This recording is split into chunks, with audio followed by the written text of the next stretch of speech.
Hello everyone, আমি স্নেহা। আমার mini ব্লগে আপনাদেরকে স্বাগত। আজকে আমি ব্রেকফাস্ট বানাচ্ছি। ম্যাগি বানাবো, কিন্তু 2 মিনিটে নয়। তাই প্রথমেই নিয়ে নিলাম ম্যাগি, ওটাকে নুন দিয়ে সিদ্ধ করতে বসিয়ে দিলাম।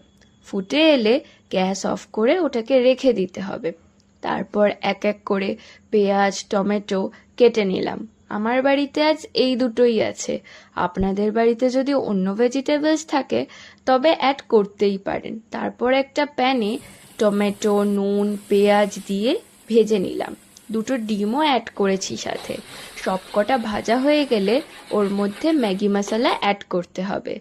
তারপর সিদ্ধ করা ম্যাগিটাকে অ্যাড করে ভালো করে পুরোটাকে মিক্স করতে হবে। মিক্স করলেই আমাদের ম্যাগি রেডি। টুয়াকে খেতেও বসিয়ে দিয়েছি। ও ম্যাগি খাচ্ছে আর রিভিউ দিচ্ছে। এভাবেই আমাদের ব্রেকফাস্ট আজকে ডান। টাটা। আবার